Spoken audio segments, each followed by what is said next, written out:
Good day to our viewers and welcome to another episode of the eThekwini Matters podcast. My name is Ilekelele and I will be your host for this episode.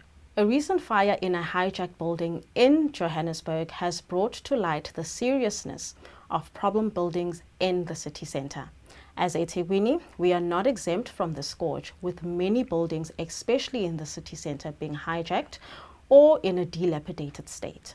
However, as eThekwini municipality, we have identified this as a challenge and we are working steadily to eradicate problem buildings as part of our master plan to ensure that we have a vibrant, safe and appealing city. The vision is to improve the public realm and create a more pleasant environment to live and work in.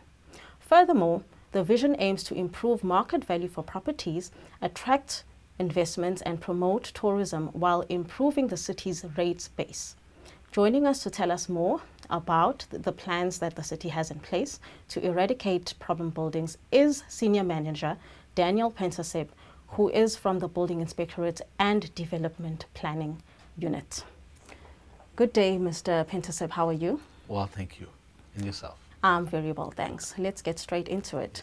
Can you explain how the Inspectorate was established and why? Okay. Well, back in 1997, there was a team that was formed called iTrump, which was eThekwini Regeneration and Renewal Urban Management Precinct. That was formed in order to eradicate bad buildings around the inner city. Yes. It was concentrated in the inner city, and there was a need to grow that into the outer regions as well. So there was a problem building bylaw that was developed, and it was promulgated in 2015. The work on that side of it only started once the Problem Buildings Division was formed in 2019, arising from strategic workshops that led to the formation of that division. And the division's work from there going forward was essentially to identify and to eradicate problem buildings at large. And that includes all the problem buildings within the definition of a problem building, being it hijacked and the like. Okay. And currently, how many bad buildings or hijacked buildings or dilapidated buildings do we have, and what are the interventions to try and eradicate the challenge? Yeah, currently in our database, we have 86, and out of that 86, there's 66 that is privately owned, 10 that is municipal owned, 5 that is provincial, and there's 6 that's state owned. And these buildings are obviously, there's different interventions with the different ownership levels. Yes. Because of certain legislation that applies. Speaking about legislation, the process to try and eradicate this challenge is tied to legislation and or legal terms. Now, how does the city tackle that, bearing in mind that everything needs to be done in a legal way? You must understand that we are in a highly regulated environment. True. There are certain legislation that we need to work with, one of which is the problem building bylaws that heavily affect our work on the ground. What we had done was we'd established and we developed terms of references and standard operating procedures. Yes. In order to ensure that our work is completed fully and completely right through to resolution. So what happens is that obviously the relevant line departments would serve contravention notices for the relevant contraventions, be it unauthorized occupation or unauthorized dumping or the works. And following that, there would be hefty fines that would be issued. Okay. And if there's still non-compliance, we would communicate with the property owners, give them fair opportunity to remedy their situation. Because we don't want to just run to court for an order to demolish or rehabilitate or the like. without giving them fair opportunity. So we do have a stakeholder engagements as well, quite regularly with in certain sectors, with developers, owners, and professionals, and we give them that fair opportunity before we essentially take the big stick out, because it can get a little bit also expensive when we do go to a high court, not only for us but also for the property owners as well, because they would have to bear those costs. So essentially it would be either to rehabilitate or to demolish a building, and obviously prior to that it would be to evacuate the occupants of the building safely, etc. And property owners that renovate and keep their buildings in good condition and ensure that it's well maintained, I believe they do also receive incentives. Can you tell us more about that? Yeah, leading up to the successes, obviously there are incentives in place that has been put together. One of which is the economic development incentive for new buildings, that is. That is within the unit, within the cluster, and it's within the economic development unit. There's also a SARS incentive, which is the urban development zone, the UDZ incentive via SARS, which we obviously issue guidance on as well to the property owners. And within the unit, there are other incentives that we've put together, like your concession for your tariffs when you're submitting building plan applications and other applications. We fast track those applications as well. We intervene and we assist with chasing them up and also fast tracking those applications, be it a submission of a building plan or even a hoarding application or a demolition application, and even providing some sort of guidance and advice for your development application or your demolition applications to AMAFA as well.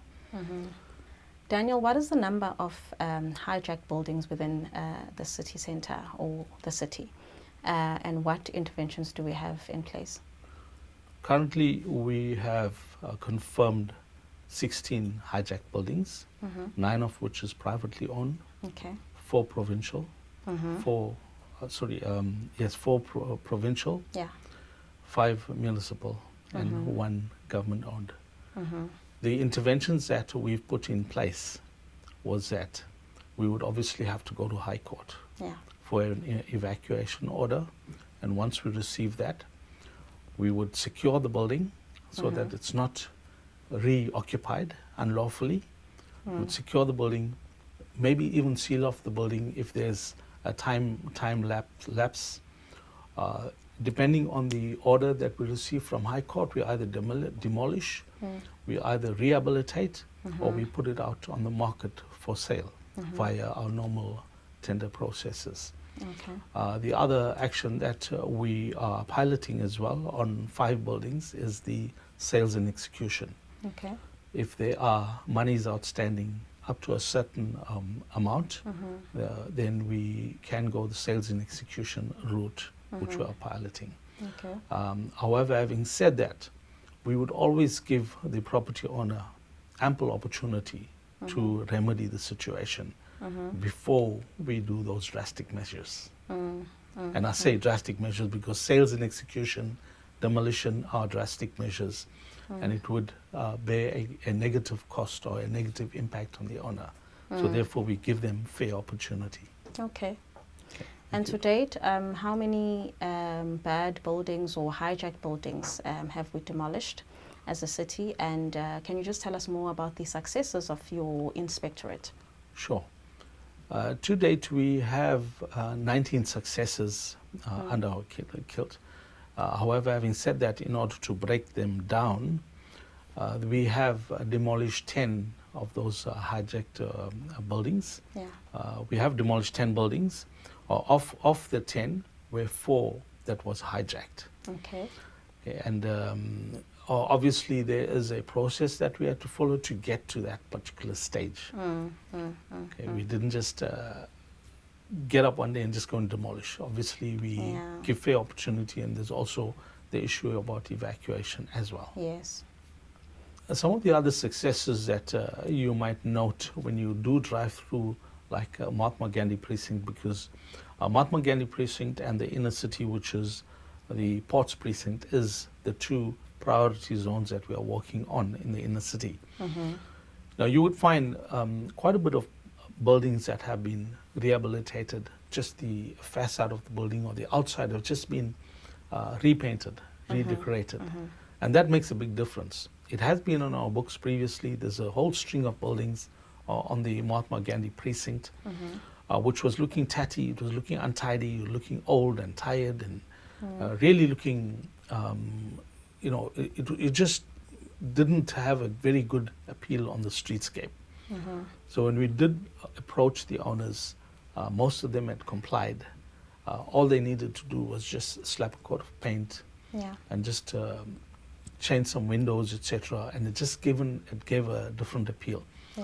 However, having said that, you must understand that if there's like a whole street of good buildings and there's one bad building, it throws your focus off all the good buildings, and one would focus on the bad building.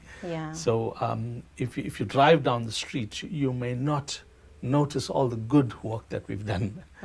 It'll only be the bad building that stands out as a sore thumb. So in my defense, there's been a lot of success and a lot of work that has gone out into that area. You just need to look out for it and not just look for the bad in it as well. Yes. And what impact does bad buildings have on our city? Unfortunately, we have safety issues in terms of drug trafficking, prostitution, criminality in general. It's just the upkeep of the area where there's a lot of dumping that goes on in the building. The building just tends to just fall apart. It looks tatty, it looks untidy, There's it looks no tired. maintenance. There could be elements of the building that could be loose and it could fall onto the pavement. Dangerous. And it could injure pedestrians and motorists, and it can be dangerous for the public at large who don't even use the building but utilize the services or the roads and the pavements. So on that side of it, it is safety for the public as well, and it also has an effect on our rate space, because you would get people migrating out of town, and that's what we are trying to avoid. We're trying to avoid people or businesses migrating, and we're trying to attract business back into the CBD by eradicating these bad buildings and getting a general aesthetic appeal back into the market, into the streetscape, and safety back into the precincts that we are dealing with. Yeah, that's very important, hey? Yes, absolutely. But we are growing, and I think it will come to a time where even when we improve on our resources, even going on the electronic processes as well, will just help us keep a track on and monitor better on the ground in terms of what's happening, in terms of the trends and how things are growing. If there's issues with payments, etc., then it will flash up like as an alarm on the electronic system. We get wind of that. Those are the challenges. If there's non-payments, those are challenges that where you can see that the body corporate is failing. And we can eradicate that. Those little fights that we can win will end up as a solution for us at the end. You did make mention of illegal activities that take place in these buildings. Can you just elaborate on that? Mostly criminality, hijacking. Yes. That happens swiftly. And unfortunately, we cannot, as I say, we cannot be proactive to that. It's just some sort of an education program that needs to deal with that. We are dealing with, or we are rolling out a communication awareness program. In snippets, but we will get out there at some point in time, even to educate property owners, to educate the occupants as well, in terms of the do's and don'ts, what they can do, what they can't do, and what we can help them with. You must always understand that we are always available for advice, guidance, and to hold their hand, not only the property owners, but even the occupants, just to get get things done properly and correctly, so that there's no issues or catastrophes like where fire escapes are closed off. Yes.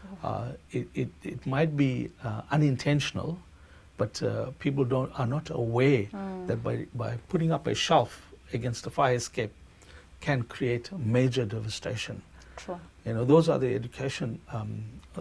educational side of it. That we would go out and educate people when we see those wrongs. We will get them to correct those wrongs. That's a simple, well, it's not a simple, it's actually quite a major issue, but it's one of the simple examples that I wanted to use. I believe you are working with law enforcement agencies to address this challenge. Yes, Metro Police works closely with us, together with SAPS and other enforcement agencies as well. We also have SARS on board, the Department of Labor and Employment, and each one of them have their role to play in terms of identifying the issues and resolving the problems, including home affairs as well. Oh, okay. Because there are raids that happen at night on a monthly basis, and then we have our operational during the day, operations during the day. It can be any day of the week. It can be almost every day. Yes. So we do get compliance and participation from the relevant agencies that need to assist us with their side of the work. And all told, what happens is that it's quite widespread. There's lots of different other different departments that come on board as well, like land use management for the usage of the properties, environmental health, if there are environmental issues that's evident on site, health issues, business licensing, fire is quite important. So those are the departments that also come on board and assist with trying to eradicate the scourge and the problems. And before we come to the end of our podcast, how does one go about reporting a bad building?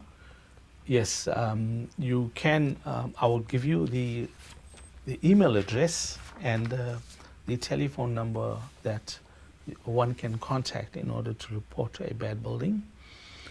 And we would encourage that, because you must understand that we, in as much as we would prefer to have foot soldiers on the ground at every corner, it's almost impossible. Therefore, we take information from the area-based management who have zonal officers on the ground. They behave as our foot soldiers and give us information. But nonetheless, if one has a complaint, and one needs to be anonymous as well, that's fine. They can always call this number, 031 3222 491, and lodge the complaint with the person, and she will gladly pass it on to the relevant officials, the responsible officials who need to deal with it. Okay. Thank you so much, Mr. Pentasaib, for coming through to our studios. We've come to the end of this podcast, very informative, and I'm sure that our viewers out there will enjoy it. Thank you. We've come to the end of today's episode of the eThekwini Matters podcast. Please don't forget to like and subscribe across our social media pages. Thank you very much.